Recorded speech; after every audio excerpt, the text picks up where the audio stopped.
Welcome to Random Gleanings. I'm Chris. He's Jesse. We're going to talk about poison pills, a little less Netflix and chill, and some other maybe fun stuff. All right, so first picture, Elon Musk bought up, 9.2% of Twitter? Is that right? It was so interesting leading up to this, too, because he was asking all sorts of questions, like, should Twitter have an edit button, and like all these questions. It was so interesting to see.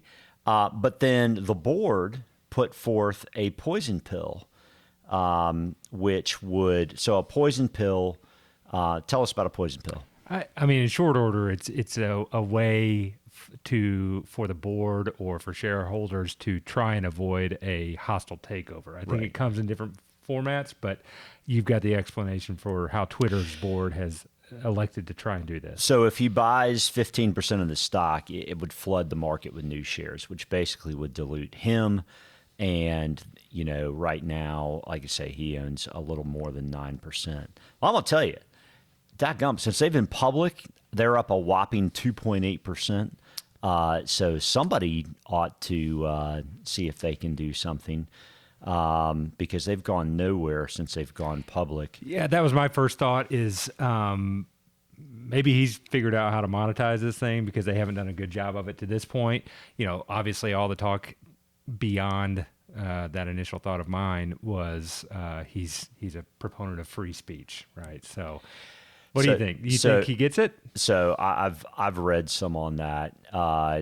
Maybe I think anyone could do a better job than the board's done to this point. I do agree with that from a shareholder perspective, of which I am not. But they obviously have not done a very good job.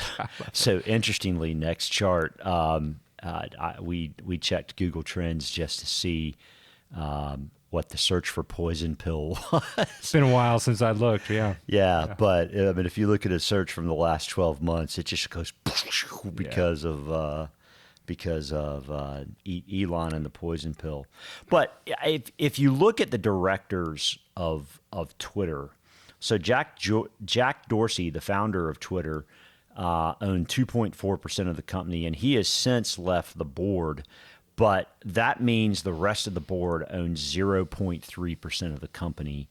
And here's Elon Musk with 9+%. And they're the ones telling him that he can't take over the company. So the founder's gone. They own 0.3%. Founder's gone and supports him, apparently. And supports Elon Musk. So I looked up one of the directors, a guy named Robert Zoellick on Twitter. Guy has no tweets at all. He's on Twitter, but he has no tweets whatsoever. He's never done a dang thing with the service. So they own 0.3% of the company. Elon owns 9%, and yet they're the ones telling him he can't buy it out. Now, by the way, the combined revenue that those directors make from their service on the board of directors of Twitter is what? Like I read $3 million. I mean, $3 million annually that they are paid to serve as the board of directors. So, yeah, I mean, it seems like a conflict of interest, right? It's a total conflict. Totally. They need to let the guy have it. I mean, there's that, and I think that's what Dorsey said as well. As a public company, it's always been for sale, right?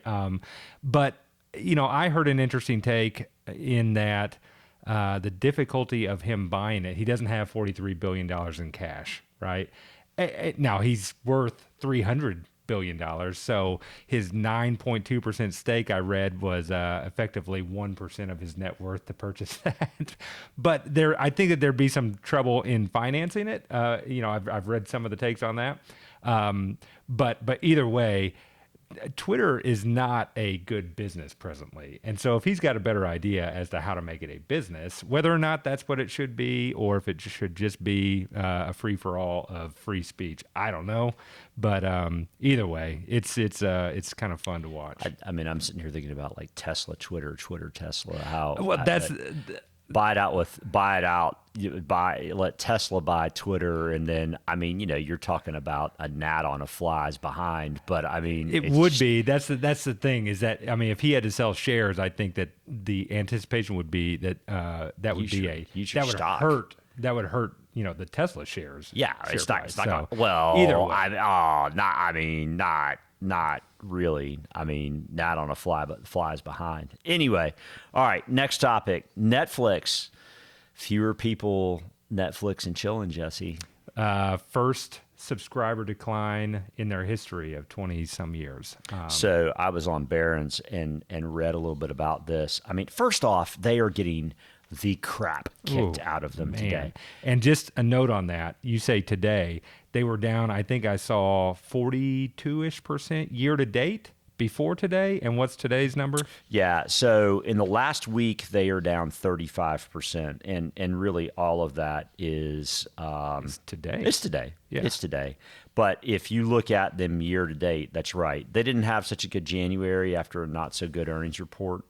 And year to date, as of the time that I printed this chart on April 20th, they were down 62.7% year to date. So now, one interesting thing about them relative to Facebook, who got hammered in January also, is Netflix only makes up like 0.4% of the S&P, even though they're considered one of those FANG stocks, right? Facebook, Apple, Amazon, Netflix, Google, Microsoft, et cetera. I mean, Netflix isn't even in their ballpark, but in terms of the size in the S&P. But to see big name companies just get taken to the woodshed like this is not real comfortable to me personally. So Real quick, you mentioned the acronym FANG, FANG MAG or something, right?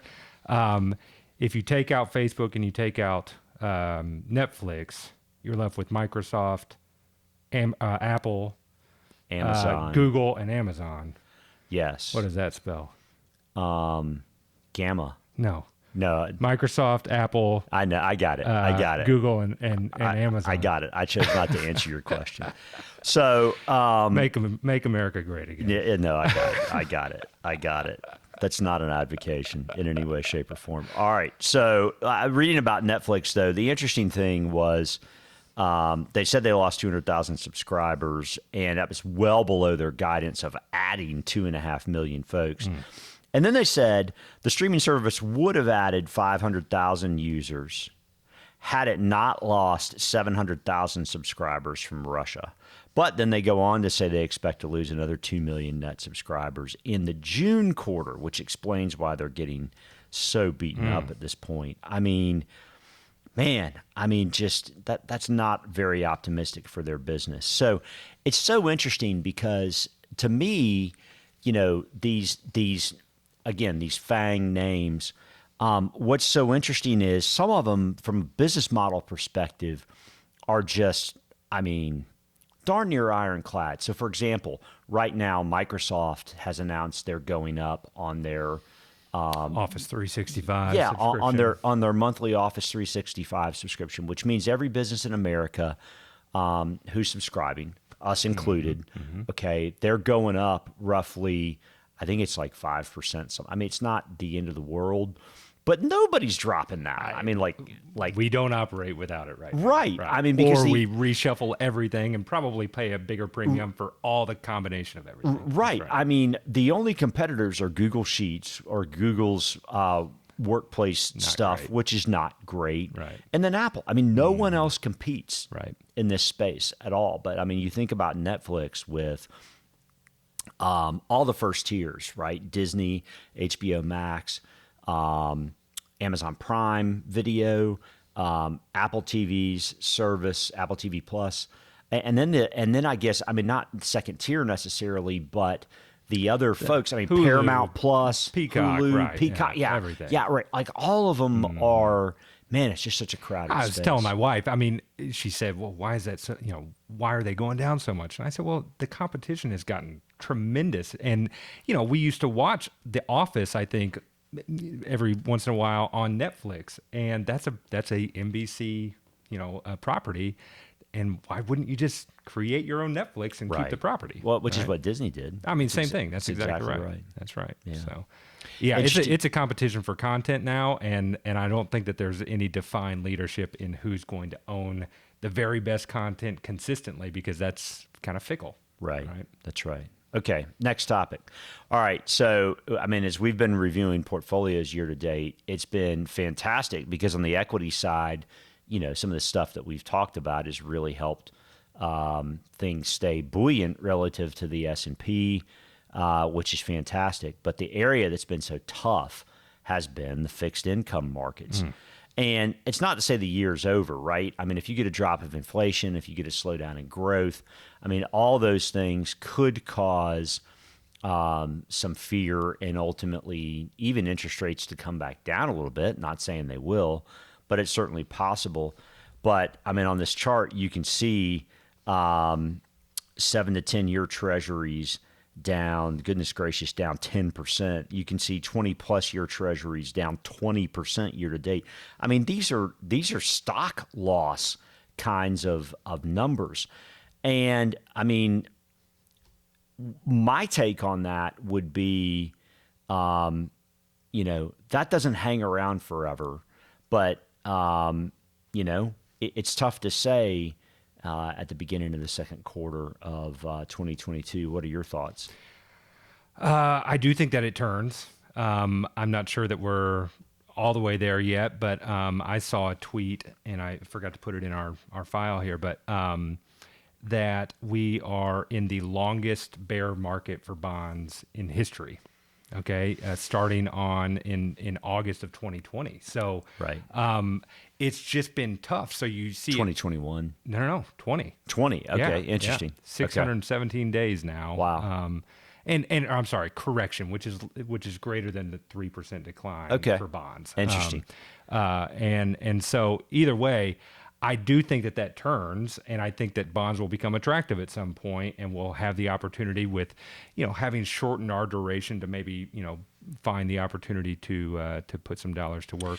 So what's interesting is, there have been some areas to hang out. So for example, the green line in the chart is a 0 to 3 month treasury holding, run by iShares. So, I mean, it's kind of interesting to see. And then crazily enough, the pink line is high yield debt or junk bonds as they're known. Now these days, bonds tend to be a little bit better credit quality, even if they're in that junk bond space. I mean, it's to what you said earlier, it's kind of like getting a loan for the first time. I mean, you have to start somewhere, and you may have to pay a little higher interest when you first get a loan. To establish credit. Right. So, I mean, these days, that includes high yield. It's not just junky stuff. That's right. But they've done better than more interest rate sensitive bonds, which is really interesting. But that green line shows there are some places to hang out that have not gotten creamed during this time period. So kind of interesting. And finally, thank you to our new subscribers. We're grateful to you. You ready for that? You ready for that pink tutu? No. I don't know that I will. I'm not sure that anyone wants to see that. First of all, you did surprise me. Well, that says more about you, Chris, than it says about me. But fair enough. But no, I wanted to give a shout out. We went out to pick some strawberries on Good Friday with my family. Stewart Farms down in Gray Court, South Carolina. Best strawberries on earth, as far as I'm concerned. Yes, indeed. But going through the greenhouse, I found myself a ghost pepper that I'm growing in the garden at the Hansford Estate, and I'm going to challenge you to a ghost pepper eat on camera. Okay. If we can get to, say, 150 subscribers, what do you say? Let's do it. It's got to be 2,000 subscribers. sorry about that. I have watched some YouTube videos of ghost peppers. It looks brutal. Yeah, the Carolina Reaper. I'm sorry, it's the Carolina Reaper. So, yeah, I'm brutal. I'm not looking forward to looking like I have collagen in my lips because I ate a ghost pepper. So, all right. Thank y'all as always, and we'll see you soon. Take care.